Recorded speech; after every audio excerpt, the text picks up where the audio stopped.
Abrams. Merry Christmas. Ho, ho, ho. Ho, ho, ho. And I'm Kristin Lagana. Welcome to Anne Arundel County Week in Review. In this week's episode, we'll talk my favorite thing. Christmas? Snow. Oh. And we'll take a look at how a local American Legion will be ringing in the new year. And Christmas? And Christmas. Okay. And snow. And Christmas. But first, making headlines this week. We promised you an exciting basketball game at Annapolis High School featuring Anne Arundel United against the Baltimore Shuckers, and this game certainly didn't disappoint. The United was down by 12 points in the fourth quarter, but rallied to win 89-86. Man, what a game. Nice. 89-86. They rallied. Yes. John Downs was named the game's MVP, playing before a crowd of at least 200 people. And check out the team's secret weapon, Travis Hyman. Travis is 6'9", Dave. 6'9". Taller than me. That can come in pretty handy in basketball, or so I hear. Yeah, that's true. Our own Derek Matthews, Derek, filed this report from courtside. All right, folks, here we go. It's about to go down. We're here at the first annual Shuckers game. Anne Arundel United will be taking on the Shuckers here in a few minutes. So we're trying to put this thing together and make it an annual thing. The team you see behind me is the Anne Arundel County's All-Stars, basically. This team will be traveling around playing for charity. So if you've got something you want to play for, you reach out to us at aacounty.org/united, and we'll put the team together and we'll come have some fun in your community. So, John, we're here. Today's the day. Anne Arundel United versus the Shuckers. How you feeling? I'm excited. We've been talking about this for months. Like you said, it's game day now. We're ready to roll. People are rolling in. The players are warming up. Okay. So it should be a good day. Man, I think we can actually put this together and do something annual. That's what I I was also thinking. think we can, on maybe a regular basis, team up and do some things in the community. We've got all the resources here. You've got yours. I've got mine. We put them together, and I think this is what it's about. Well, that's one I think we talked about. We first started talking about all this. It's an ongoing partnership. Okay. So I think to be able, this is really a kickoff, for the next year. Like you said, I thought the same thing riding here today. It'd be nice to make this an annual event, and we can do things for the rest of the year. I don't know about you, but the snow had me nervous. The snow had me nervous. Snow always makes me nervous during basketball season. But our guys are here. Your guys are looking good. Mine are looking good. Yours look pretty What do you good. think? I think we're going to have some fun. We got a game. We got a game. I think we It's got gonna a be a lot game. of fun, yeah. All right, we're going to turn it back over to Dave Abrams in the studio, and we'll talk to you soon. Awesome job, Derek. Now, this was a great community event for United, which is County Executive Steve Shue's anti-racism initiative. And what a great way to spread the feeling of unity in the community, putting unity in community. The event also collected coats for needy kids and canned goods to feed local families. Now, if you want to find out more about Anne Arundel United, simply go to aacounty.org/united. You can also sign up to Derek's blog for information about upcoming events and opportunities. Go United! Give me a U! Throw it down. You. Give me a United! United. What's that spell? United. Yeah! Merry Christmas. I just didn't want to do the whole... I mean, I'm sorry I missed this. I was out of town. I would have been there. I know. But I heard about... it was super fun. I'm sorry, where's the review on DJ Pork Chop? I don't know. We'll have to review the tape later. We will have a full video that is a longer version of synopsizing I don't know. what happened. Where was Derek? Why wasn't he on the court? I want to see his sweet moves. Derek's how do we say this? His playing days are over. Oh. Yeah. I don't think so. He's a former cop, You so still got it, he's got some Matthews. cop injuries that do not lend themselves to basketball. Well, way to go, playing. United. Thanks for holding our... And Mark Hartzell, Anne who Arundel County. technically was coaching the team, our CAO, Mark Yes. Hartzell. Apparently it was very much also joint effort. kind of an Annapolis homecoming of sorts. So cool. I heard it was really great. So That's good job to awesome. United. Good job, guys. Yay. Well, speaking of United, we have a great event coming up for you in the new year to celebrate and learn about Dr. Martin Luther King. The event, King's Dream, Then and Now, will be held at the Pascal Performing Arts Center at Anne Arundel Community College on January 16th, the day after King's birthday. Doors open at 6 p.m. and the event starts at 7. There will be so much history packed into the presentation. We will be screening the I Have a Dream speech in its entirety, which I'm sure a lot of people have not seen the entire thing. We will also have historian Lester Brooks discuss the period leading up to King's life, followed by Carl Snowden talking about the summer of 1963, and then pulling it all together with Kiefer Mitchell talking about what King's message means today. Be sure you don't miss this. The event is posted on Facebook, and you can RSVP and share the event with your friends. So share it. Event.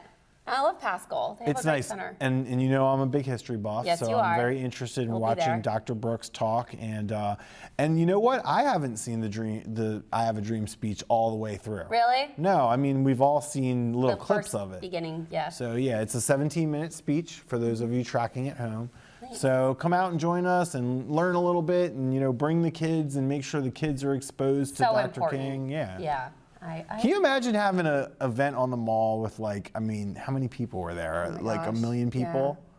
I mean, that can't. shot of the reflecting pool with just people Insane. shoulder to shoulder, Yeah. and no, Ginny and Forrest Gump were not there. No. I know that's what you're thinking right now. I was thinking about it. It's not Forrest Gump. Jen A. Jen A. Shut She up. was so mean to him. She is. Well, if you live near Live Casino and Hotel in Arundel Mills, you might be on Santa's nice list. The application period is now open for grants that benefit local schools, nonprofits, and communities. The Local Development Council was established by state law to distribute casino revenue to projects that benefit the surrounding community. Last year, the grants totaled, wait for it, $18.5 million. $1 million? $1 million. For more information, go to aacounty.org and click on headlines to download the application form. Now, this is a great way to fix your local playground, fund a tree planting project, or make other improvements to facilities in your neighborhood. The deadline to apply is January 26th, and the grants will be awarded in August of 2018. How Very exciting! nice, very nice. How and speaking exciting. of which, I have to give a shout out. We had lots of very nice Christmas things this week, and this is our Christmas episode, so we hope everyone is having a beautiful Is Christmas. it a Christmas episode? It is. This is our Christmas episode. I had no idea. And let's show us some role here of Mr. Santa himself at Harmony House in Pasadena. That's why he's not And, here today. That's John Hammond. Oh, It's John Hammond. Santa Hammond. He did a very good job, so thank you, Santa, for that. Well, we're going to take a quick break, and when we return, we will talk to our friend Alex Bacquie from the Department of Public Works about snow. Yay, snow! Take a look at our community calendar for events happening around town, and we will be right back.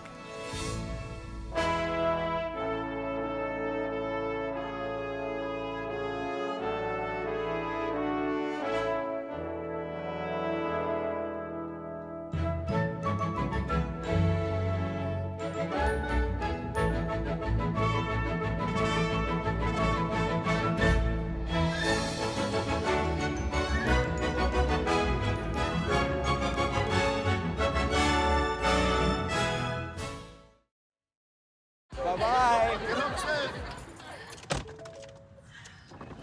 Hi. Hoping for a crisp breeze to help keep you alert. Oh, he took a sip of water too. That'll probably help. You were probably gonna turn down the radio too, so you could focus, right? Probably okay isn't okay. Right. If you see a warning sign, stop and call a cab, I knew a it. car, or a friend.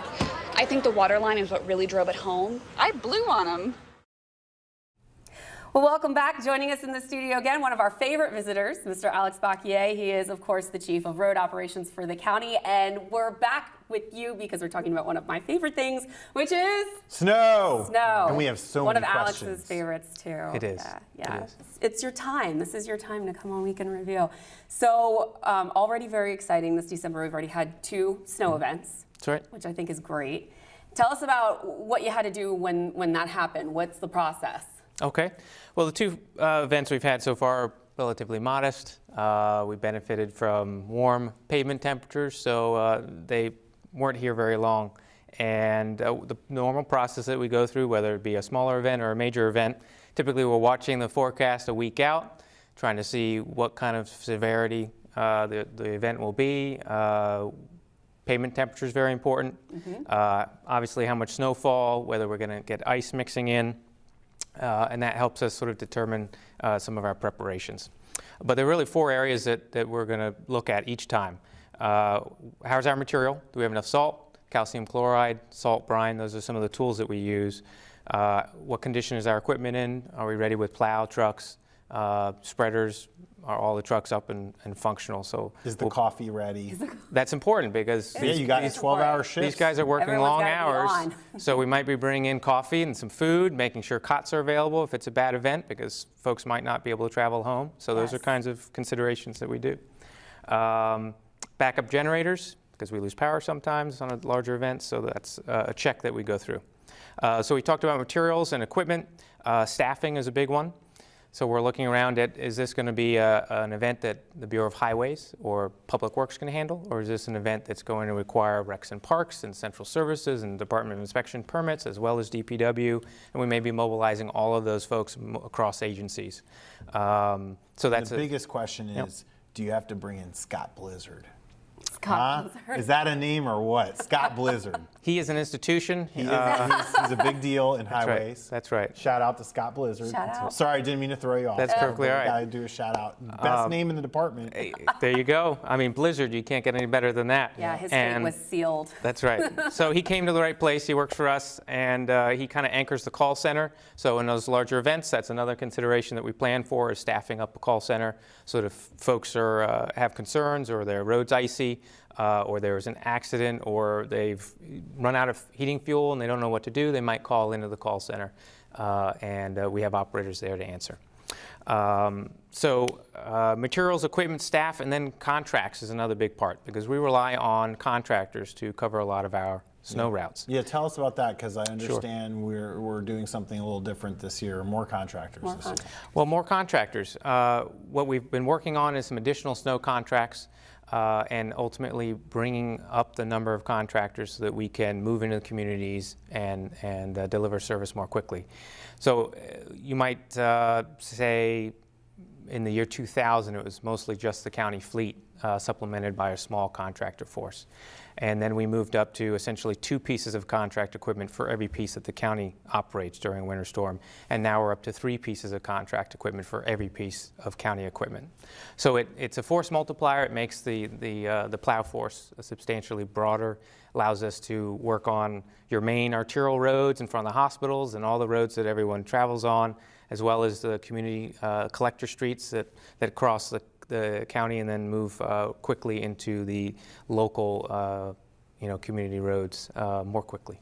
I mean, you guys were prepared. Even if it was smaller events, I was already seeing roads that were pre-treated, and you were just ready for what was going to happen. I like to call this was a pretty snow. They were light and fluffy And snows. it happened on a Saturday, which is always good. Yes. Yeah. But even, you were saying you look for snow that it might be mixed with ice. I think we had a little bit on that Friday, but We did.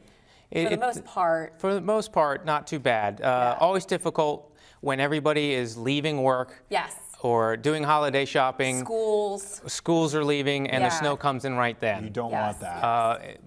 Realistically, we're looking to restore roads to their safe travel condition when the snow stops. It is difficult in the midst of it in rush hour to have all the roads handled at the same time. So we ask for folks' patience to slow down, take consideration of the conditions. But I think all in all, we all got through it very well, and people were on their way, and we had very few calls. We had some follow-up that night and on Saturday, some icy patches, but it went pretty well. And the first storm, I have to say, was very pretty because it came down. Nothing really stuck to the road, just to the trees and the grass, and it was a perfect event from my point of view. And no rush hour. And no rush hour. Yeah. And speaking of being prepared, the white lines that folks see on the pavement, tell us about what we're seeing. Sure. Well, that's a result of our pre-treating roadways before the snow or other frozen precipitation comes in. And that is a result of us applying brine, which is just a mix of water and salt, onto the roadways. And that water dries and it leaves just a powdery salt residue. And so essentially there's some material there already waiting for the snow to come. And that's going to immediately start working on the road surface, melting the snow, making sure that road conditions are safer to travel, and importantly that the road doesn't bond and freeze to the road surface, which makes it very hard to plow off. So that way when we come by with the snow plows, when there's enough snow to plow, it's easy to push off and we can get back to bare pavement more quickly. Another positive to that, besides us being able to get the road back to a bare pavement condition more quickly, we use less salt overall, and that's beneficial to the environment. I like that. Well, we all like It's that. good for the DPW. environment, absolutely. Very true. You don't want to use more salt than you need. That's No. right. That's in your right. diet or in the environment. That's right. Put the salt on a diet. Yep. Tell us a little bit about how much it costs to remove snow. How much does it cost annually? How much did it cost last year? Okay. Every year is pretty different. You can just look at the snow totals, and then you may have some events that don't have a lot of snow, but it's icing, and we still have to put crews out, or we're just being prepared. And an event that National Weather Forecast might say you've got 6 inches coming, and we get a ½ inch. So Right. it's always hard to know exactly what you're going to get. So in line with that, the costs vary quite a bit. I'd say we typically would spend anywhere from $1 million a year to $15 million, and that was in the 2010. That was our record. Snowmageddon. Snowmageddon. 15 million. Yes. Yeah, that Yeah. was a big one. Yeah. Our budget director, Mr. Hammond, who doubles as Santa Claus, Santa does not like it when we get a foot of snow, because that is expensive and you can't plan for that, and you got to pay the piper. That's right. Yeah, and like you were saying, it's really all over the map. And interestingly enough, and these were crazy numbers to look at, before the interview, we actually took a look at the history back to 2010 of our snowfalls, with both for an entire season and an annual event, and they're all over the place. Yes, good So segue, Kristin. Here we go. This is what everyone's been waiting for. I've been waiting for this. Okay, so I'm going to pull out the notes. Okay. I got notes, and Dave, take it away. Chuck's going to put the numbers up on the screen for Yes. us, but I'll just give you a brief. Are we going from most recent back? Yeah, so the way we do this is we're going to make our predictions. We're each going to make our predictions, Yep. and we are going to predict how much we're going to get, the most we're going to get in a single event. A single event. And then the most we're going to get, how much we're going to get for the whole season. And we're counting what's already fallen, which is 3.9. And Kristin has requested we not do Price is Right We're rules. not doing prices right. Which means you can knock somebody out by picking 1 inch. Just gotta be the closest. Because they go over. So we're not doing that this year. We're going to do whoever's the closest. So real quick, Chuck's going to put the numbers up on the screen. The snow we had recently, 2.6 inches, was actually a record for that early in the year. So interesting to know if that affects your prediction at all, that we've had a record for early in the season. Now, the record for the most in a season is 77 inches in 2010. So I'm going to go through it. That was a great year, 2010. We're looking at it on the screen. 2016, 35 inches. Last year, only 3 inches. Wimpy. That is one big. And then the single event record is 29.2 inches, which, believe it or not, happened just 2 years ago in 2016. 2016. So, Yes. who's going to go first? Alex, why don't you go first? What is your prediction for our total in one single event, which can be 2 days, 3 days, and our total for the season? Okay. Well, I'll tell you what I'm thinking. Okay. He's stalling. So what's your method? My method is I think we are going to see a continuation of the volatility that we've seen, which is we've sort of had record highs and lows given the time of the year. Some obviously very mild days, and we've had a couple of cold snaps. And those are going to come through the season and give us our snow when we get into the deep freeze for these, 3 days or a week at a time. So I think we're going to get a good 5 or 6 events. So I'm kind of using that as my template. Okay. In the end, I think we're going to end up around a normal 20-inch snowfall for the season out of those 5 or 6 events that we're going to see. All right, so 20 your inch total is total. 20, Total, and what is your single event? Single event, I'm going to be positive and say 6 inches. Okay. positive. That's not Yes. positive for Kristin. No. Okay. All right, you want me to go next? or Yeah, do you wanna go next. All right, so 6 right. inches for a single event, 20 for the whole season. So I saw there's not much pattern to the numbers, but I do think there is a chance that we get bupkis like we did last year. There's a chance that Okay. we get not very much. Okay. We're not doing Price is Right rules, Right. so it doesn't really benefit me to go super low. Oh, And I right. know you're going to go high because you can't help yourself. And Alex went right in the middle. So can't help I'm going to go with a single event of 12 inches, Oh, man. a foot of snow. You're very close to mine. A Okay. single event of 1 foot of snow. Okay. And I'm going to go with the record for the whole season. I'm going to go with 15 inches. Wow, Not so too you're going for much. 12? Okay. Not too. That doesn't make 12 sense. in one? No, it doesn't make No, sense. because we've already had 4 inches fall, so 12 plus 4. Oh, you're right. Yeah. Let me revise Thank that. you. Okay, You're I'll welcome, go, Kristin. So I'll go with a 12 for the single event, and I'll go with 16. 16 for the season. So 1 more snowfall for you. One big one. One big one. And Okay. that's pretty much it. I'm with Alex. I say 5 or 6 more events. My numbers are just higher than me. I can't wait for this. I am going to say a 14-inch single event. Okay, 14-inch. 14. And I am going to say 29.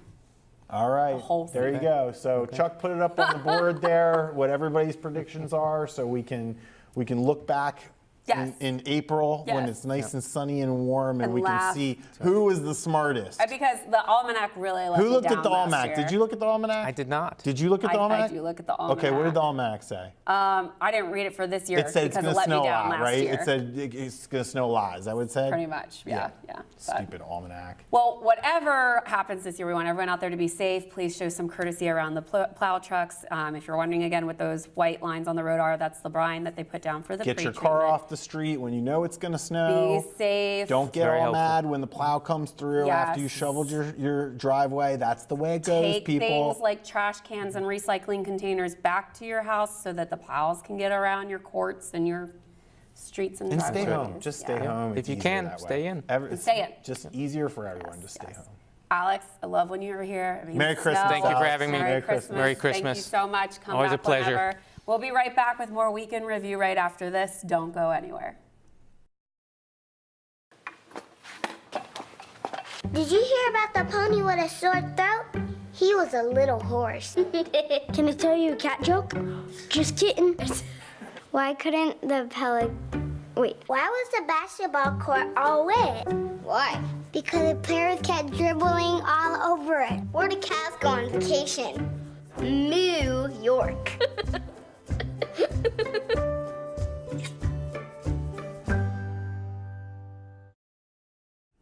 Welcome back. Christmas is here and New Year's Eve is on deck. Michelle Corkadel stopped by a local American Legion to find out how they will be celebrating. Michelle? Thanks, Kristin and Dave. I am so excited to be here at Mayo's American Legion Post 226, where they're getting ready for their fabulous, outstanding annual must-attend event, the New Year's Eve party. And with me is the commander of the post and some of the other post officers. Thank you so much for joining me, Carolyn. You're welcome. Thanks for coming. So tell us, New Year's Eve is a moment where everybody thinks of party. And the American Legion has been doing this for a number of years. Can you share with us some of the festivities you're preparing for? Absolutely. We have a membership Christmas party we do annually that is for all of the veterans and all of the members here. Also, as you introduced, we have our New Year's Eve party on the 31st. We're excited to have past tense come play, and if you are interested in coming, it's open to the public. Tickets are on sale now, $30 for an individual or $55 for a couple.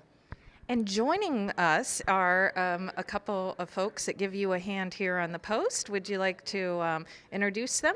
Absolutely. I would like to introduce our First Vice Commander in charge of membership, J.P. Howard, and our Service Officer, Matt Lomba. And I believe you gentlemen have a couple messages for the folks out there for the holidays, correct? Yes, ma'am. So I'm in charge of membership as the First Vice Commander. We have approximately 480 Legionnaires, and the number varies based on those that join Post Everlasting, transfers in, transfers out.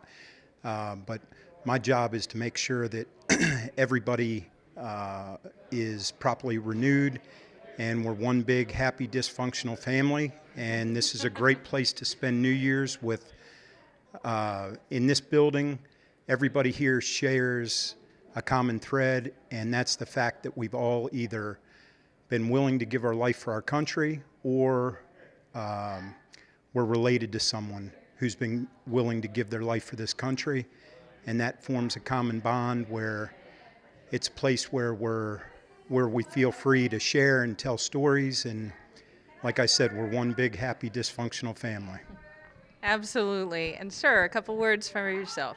Well, I just wanted to say that during the holiday season, there's a lot of vets out there, and any estimate has, up to 20% of veterans that served in Afghanistan and Iraq who have PTSD.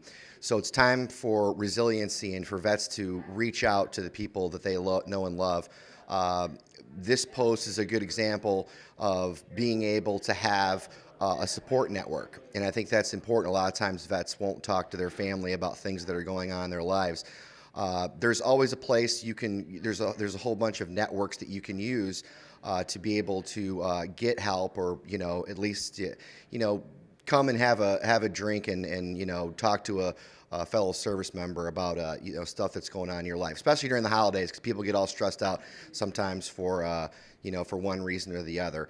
But we're here for the veterans, to support them in any way that we can, to include benefits and just to include them having a place to go to see some friendly faces. Wonderful. And Carolyn, he touched on a very good note, that these events like New Year's Eve, these annual events, are so important because they serve kind of as an anchor and a tether and an opportunity for those who are returning either back to home because they grew up here, or perhaps like yourself have transferred into the area. Yes, exactly. And as we've spoke before, and as Matt perfectly put, it's tradition. So the military family is that. It's a family. You're a family when you're in, you're a family when you're serving, but sometimes when you transition out, or even 20, 30 years later, you're missing that common bond, as both of our officers just explained. So we have our 4th of July that we do every year. We do St. Patrick's Day, which also happens to correlate with the Legion birthday. And then just like our shrimp feast coming up, all of our traditions that we do here, our veterans are able to look forward to. So the holidays are perfect for that. So they know that there's going to be a Christmas party every year. There's going to be a New Year's Eve party every year. Wonderful. And I know my family looks forward to some of those events themselves because they are open to the public. Many of them, the shrimp feast, the crab feast, and exactly. of course the New Year's Eve party, which we're all incredibly excited for. So why don't you share with the folks your website and how they can get tickets and more information to come and celebrate with our larger military family. Perfect. Thank you. So please, if you want more information about joining us for any of our public events, go to our website. It's post226.org. We also have our Facebook page that's very active, American Legion Coming Belk Post226. You can find us on Facebook, and I hope that you reach out to us if you need any more information. Thank you so much, and I want to wish all of you on behalf of the county a very Merry Christmas and a very prosperous, wonderful New Year. Thank you once again. Thank you. Merry Christmas. Back to you. Thanks, Michelle. Happy New Year to you, and we hope that everyone will ring in the new year safely.